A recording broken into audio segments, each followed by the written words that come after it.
세상 말로 말하면 우리가 우리의 주머니에서 헌금을 내면서 여기에 왜 나오겠습니까? 여러분, 왜?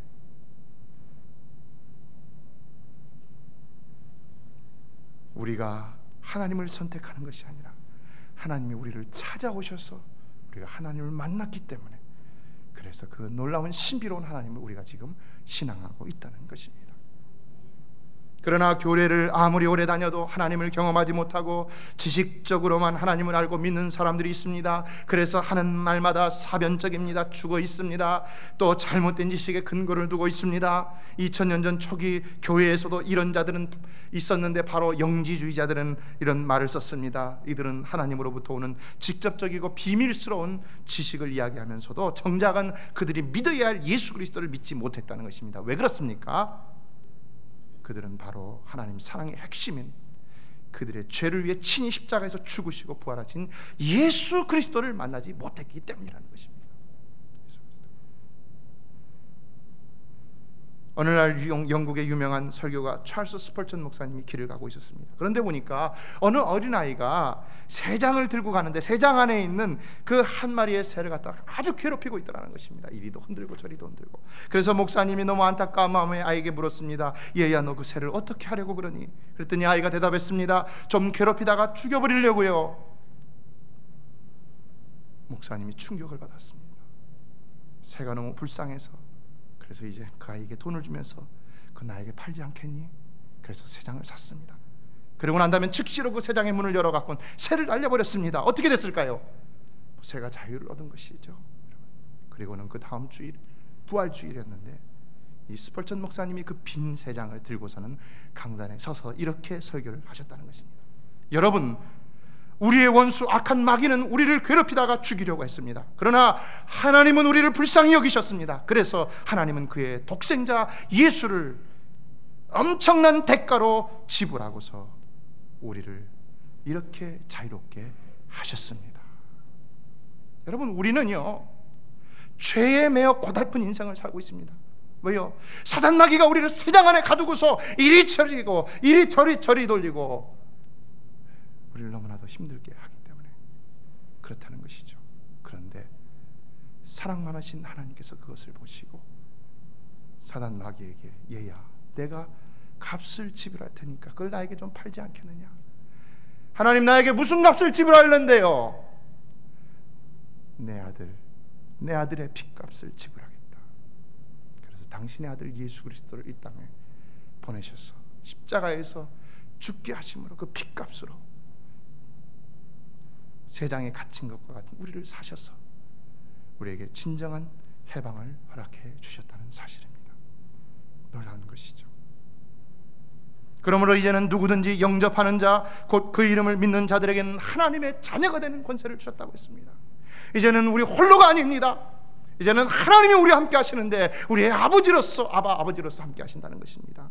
여러분이 관계가 얼마나 귀한 것인지 아시지요? 자녀와의, 부모와의 자식 간의 관계는요 끊을래야 끊을 수가 없는 것입니다. 그러므로 예수님은 또한 자신의 핏값 때문에 이런 말씀합니다. 내가 곧 길이요 진리요 생명이니 나로 말미암지 않고는 아버지께로 올 자가 아무도 없느니라. 길이라는 것은요 그냥 길이 아닙니다. The way입니다. 하나밖에 없는 겁니다. 정관사. 오직 한 길, 오직 한 진리, 오직 한 생명이신 예수밖에 아버지께로 갈 방도가 없다는 것입니다. 왜? 예수님이 그 아들의 핏값 외에는 다른 것으로 우리를 사신 적이 없거든요. 그 아들을 믿는 수밖에 없다는 것입니다. 그래서 로이드 존스 목사님이라는 분은 하나님의 사랑을 믿는다고 하면서도 주 예수 그리스도를 믿지 아니하는 사람들은 하나님의 사랑을 모르고 있다는 것을 스스로 드러내고 있는 것에 지나지 않는다는 말을 했습니다. 생각해 보세요. 사실 죄인된 우리가 어떻게 저 거룩하신 전능자, 절대자 하나님의 사랑을 감히 받아 누릴 수 있다고 말할 수가 있겠습니까? 심지어 그 사랑을 받아 누린다고 하면서도 여전히 범죄하는 연약함이 있는 우리들, 그래서 교회가 욕을 얻어먹고 하나님의 영광을 가리고는 있는 일에 있는 우리들이 그럼에도 불구하고 어떻게 과연 저 존귀하신 전능자의 사랑을 받아 누릴 수가 있겠느냐는 것입니다. 그런데 그럴 수 있다는 것입니다. 어떻게 해요? 예수 그리스도께서요 우리의 과거와 현재와 미래의 모든 죄를 그 전능자의 핏값으로 다 지불해 주셨기 때문에 감히 우리가 하나님의 사랑으로 구원을 받고 그의 사랑을 늘 삶 속에서 받을 자격이 있다는 것입니다. 여러분, 내가 당신을 사랑합니다, 내가 너 끝까지 사랑하겠다 했을 때 내가 사랑하는 것이지 우리가 사랑하는 거 아닙니다. 내가 사랑한다고 하면 내가 사랑하면 되는 겁니다. 그죠? 근데 하나님이 그렇게 하셨다는 것입니다. 사실 이 자리에 계신 여러분 가운데 과연 한 번도 죄를 안 짓고 떳떳하게 살아오셨다고 자신 있게 말할 수 있는 분이 얼마나 되십니까? 또 앞으로도 나는 절대로 죄를 짓지 않고 살겠습니다라고 장담하실 수 있는 분이 얼마나 되시겠습니까? 그런데요, 로마서 3장 10절을 보면 아주 솔직하게 성경이 말했습니다. 의인은 없나니 하나도 없다. 하나도 없대요. 모든 사람이 다 죄인이라는 것입니다. 세상에는 실로 아무도 떳떳하게 하나님의 사랑을 받을 만한 자격자가 전혀 없다는 것입니다. 그러므로 우리가 하나님의 사랑을 받을 수 있는 것은 오직 하나님의 전적인 사랑 때문인 것이고, 그 증거는 아무 자격도 없는 우리를 위해 친히 이 땅에 오셔서 십자가를 지신 예수 그리스도가 바로 그 증거인 것입니다. 그가 그렇게 아무 공로도 없는 우리를 위해서 이 땅에 와서 우리를 위해 죽으신 그것이 바로 하나님 사랑의 전부요. 그러므로 우리는 감히 또한 오늘도 그 사랑으로 인하여 우리 삶에 이런저런 기적들을 체험하며 살아가고 있다는 것입니다. 그래서 우리가 기도할 때 그 하나님은 살아계시기 때문에, 사랑으로 역사하시는 또한 하나님이시기 때문에 우리의 기도를 들으시고 응답해 주신다는 사실입니다. 놀라운 사실이 있습니다. 우리 한국의 철학자들 가운데 한국의 소크라테스라고 불리셨던 분이 있는데, 그 조남은 박종흥 교수님이십니다. 이분이 서울대 교수로 계시면서 박정희 대통령 당시에 철학적 자문을 해주셨던 아주 박학다식했던 분이셨는데, 진리를 사랑하고 인격적으로 매우 훌륭했고, 또 우리가 잘 아는 국민교육헌장을 만드셨던 분입니다. 그런데 이분이 1976년 세상을 떠나시게 되었는데 임종이 가까웠습니다. 그래서 하루는 제자가 찾아와서는 위로를 하면서, 선생님, 극락세계에서 영생하셔야죠 라고 했다는 것입니다. 극락세계에서 영생하셔야죠. 무슨 의미입니까? 이분이 불교 신자였거나 아니면 그분이 불교 신자였거나 그렇다는 것이죠. 그런데 그 교수님이 이런 말씀을 했다는 겁니다. 아니야, 극락이 보이지를 않아. 앞이 깜깜해. 이제 가셔야 되는데 앞이 깜깜하다는 것입니다. 이제 좋은 곳에 가시기를 원하는데 앞이 깜깜해서 어디 갈지 모르겠다는 것입니다. 그래서 이 제자분이 아주 난감해갖고, 선생님, 그러면 한번 예수 믿어보실래요? 웃은 거죠. 마치 도막하는 것 같죠. 이거 안 되니까 이거 하는 식으로. 그런데 더 놀라운 사실은요, 그래? 그럼 한번 예수 믿어볼까?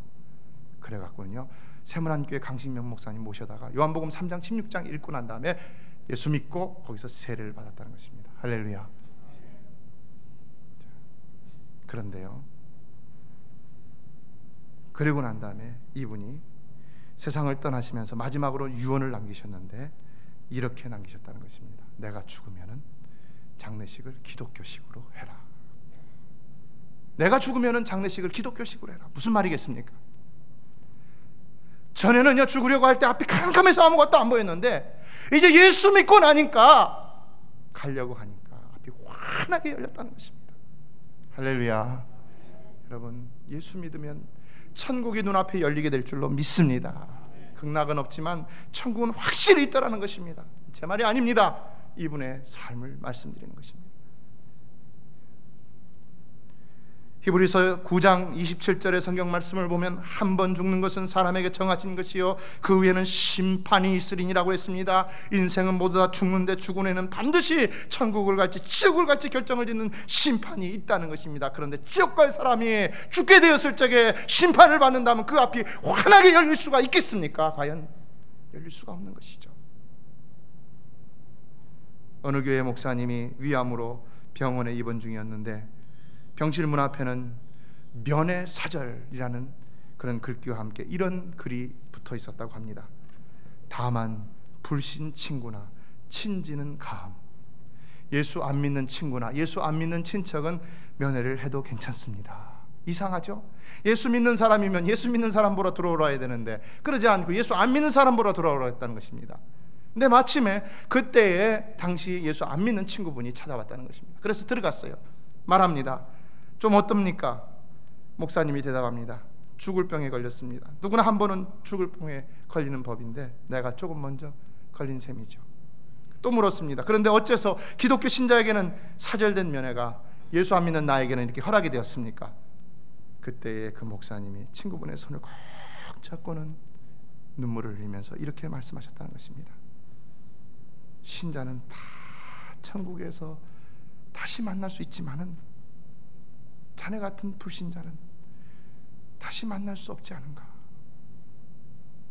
자네 같은 불신자는 다시 만날 수 없지 않은가? 이분이 다시 질문했습니다. 그러면 자네는 정말 천국과 지옥이 있다고 보는가? 목사님이 대답했습니다. 여보게, 있다고 보는 게 아니라 나는 확실히 있다고 믿네. 자네, 내가 자네를 다시 한번 만날 수 있도록 예수를 믿어보지 않겠는가? 그런데 이 한마디에 그분의 마음이 감동을 받아갖고 그러면 내가 한번 예수를 믿어보겠네 라고 했다는 것입니다. 그런데 재미난 사실은요, 그렇게 그분이 예수 믿겠다고 하니까 그 목사님이 있다. 야, 빨리 나가, 빨리 나가. 왜요? 이제 예수 믿으니까요. 자넨 다시 만날 수 있으니 그때 만나서 나머지 이야기를 하고, 다시 못 만날 사람을 한 사람이라도 빨리 만나봐야 하니까 빨리 좀 나가주게 라고 했다는 것입니다. 말씀을 맺습니다. 그렇다면 만일 여러분이 오늘 밤 이 세상을 떠나신다면 여러분은 어디로 갈 것이라고 믿습니까? 고린도후서 4장 18절은 우리의 돌아보는 것은 보이는 것이 아니요 보이지 않는 것이니 보이는 것은 잠깐이요 보이지 않는 것은 영원함이라고 말씀했습니다. 기억하십시오. 우리가 믿고 바라는 우리의 신앙은 보이지 않는 것입니다.